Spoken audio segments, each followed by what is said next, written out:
Vă salut și bine ați revenit pe canalul Călător prin România.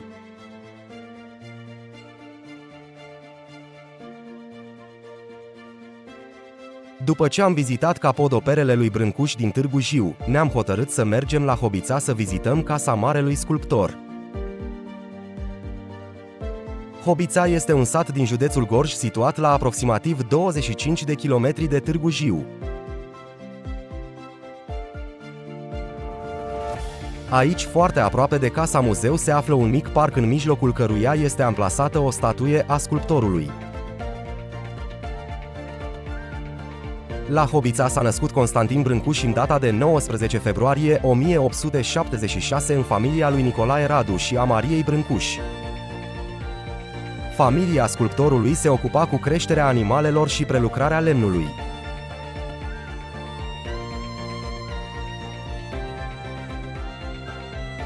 Bunicul și tatăl sculptorului lucrau la prelucrarea lemnului, deci micuțul Brâncuș a intrat de mic în contact cu această meserie.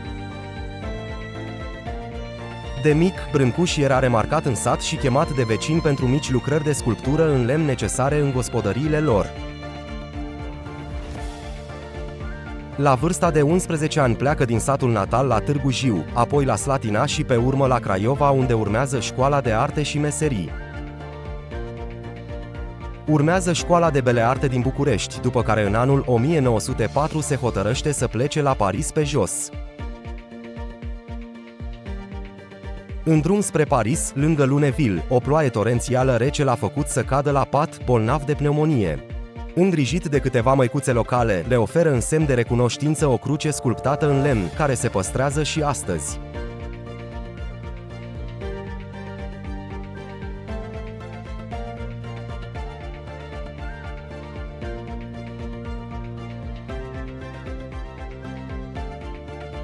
După un an de foame pe străzile Parisului, Brâncuș a intrat în 1905 la Școala Națională de Arte Plastice, după un examen dificil.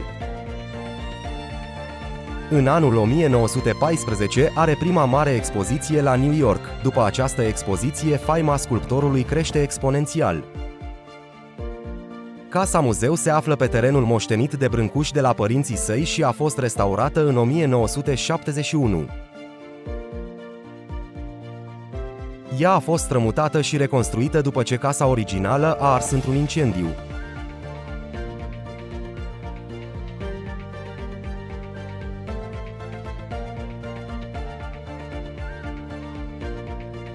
Ajunși la Casa Muzeu putem vedea o frumoasă poartă de lemn gorjenească ornată cu simboluri solare și vegetale. Este mărginită de un brâu înăltuț din piatră și facilitează accesul în curte.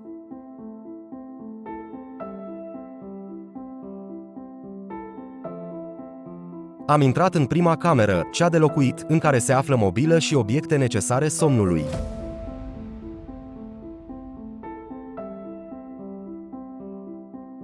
Pe pereți sunt fotografii care îl ilustrează pe Constantin Brâncuș în diverse perioade ale vieții.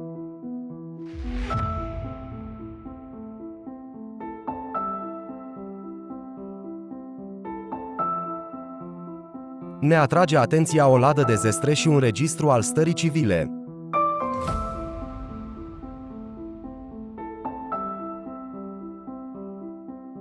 Lângă sobă, pe o culme, sunt atârnate straie populare.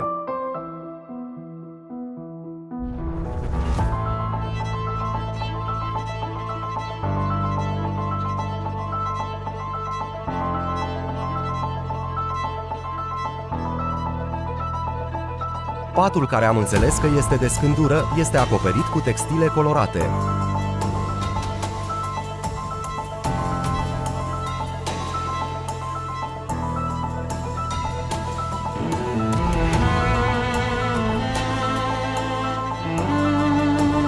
Iar aici este o masă cu un jurnal în care vizitatorii își pot scrie impresiile.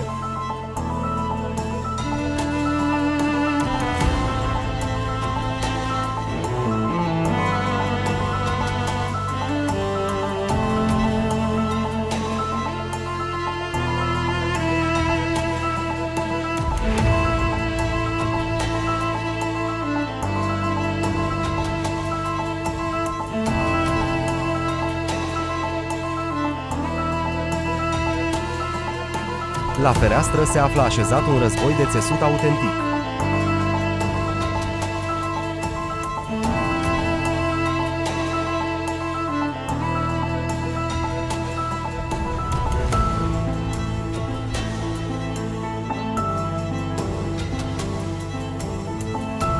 Ieșim din camera de locuit în Pridvor, iar de aici intrăm în cunie sau bucătărie, cum îi se mai spune în această zonă.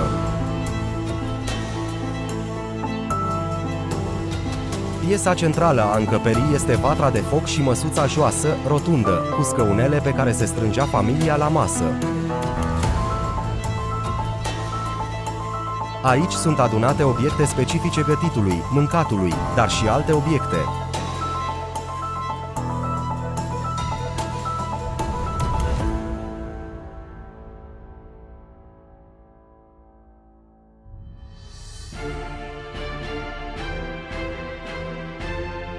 O sumedenie de vase de lut și obiecte casnice de lemn se află în dotarea bucătăriei.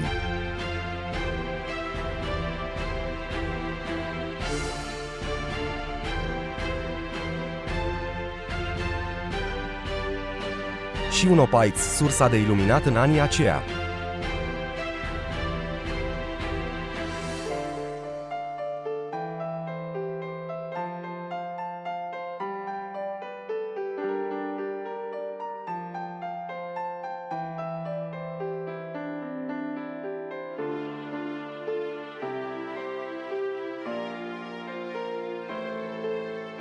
Ieșim din nou în Pridvor și de aici intrăm în ultima încăpere a casei și anume celarul sau cămara.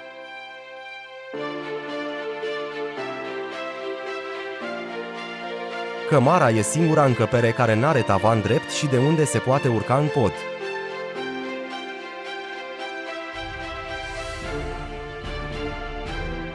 În cămară se păstrau alimentele neperisabile și diverse unelte agricole sau meșteșugărești.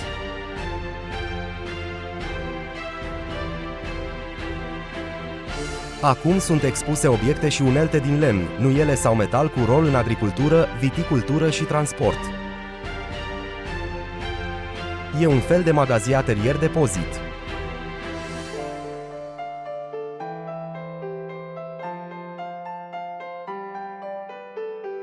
Trebuie să spunem că toate cele 3 încăperi ale casei sunt construite din lemn și chirpici.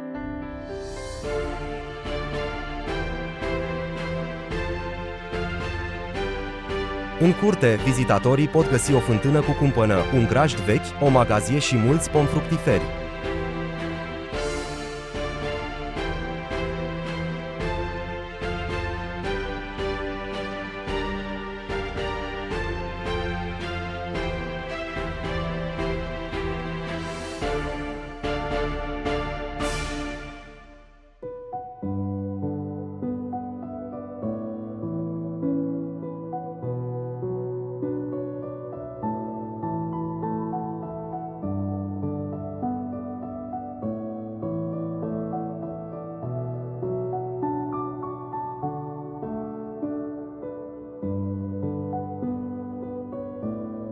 Tot aici în curte este pătulul, în care se păstra porumbul și sub care stăteau găinile.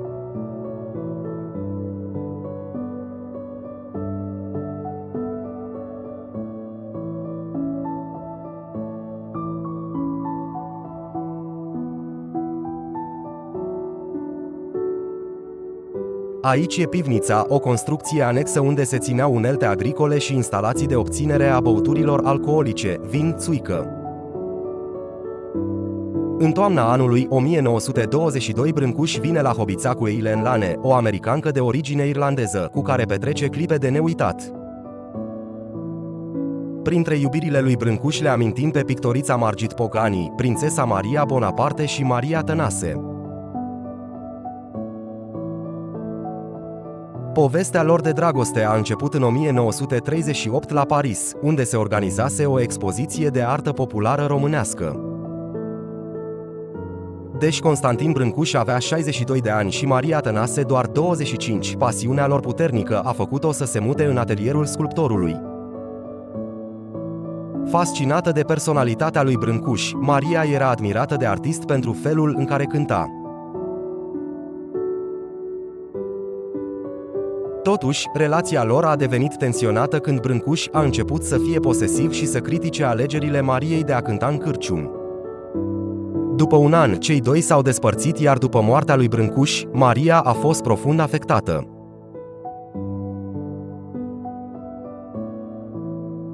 Brâncuș a murit la Paris în 16 martie 1957, exprimând regretul de a nu se mai putea întoarce în România. Părăsim perimetrul sfânt al casei maestrului ieșind pe o poartă mare, frumoasă, relativ nouă. Oare cum o fi arătat cea reală?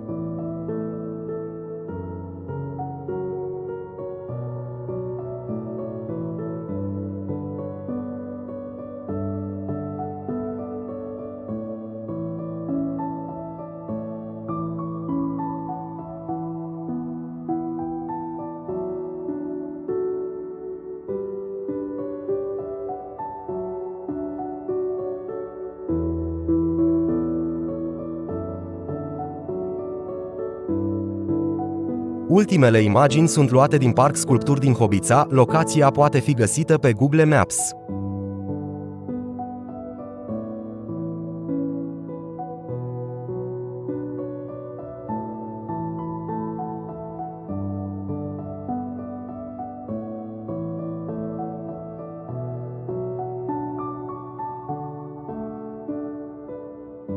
Puteți să vă lăsați opinia printr-un comentariu și mulțumim că ați urmărit acest video.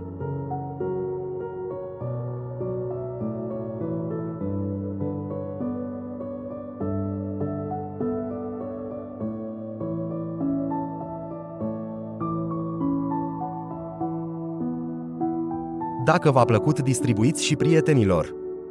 Acest lucru ne-ar ajuta foarte mult.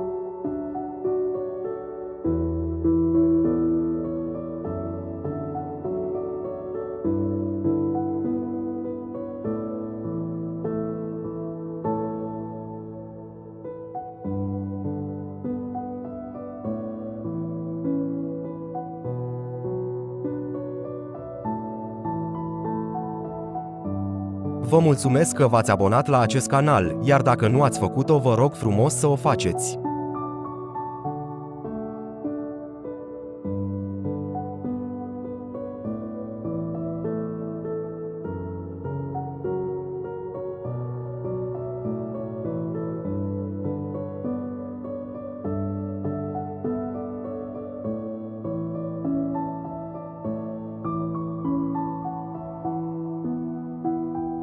În încheiere vă reamintesc că abonarea este gratuită și vă doresc toate cele bune!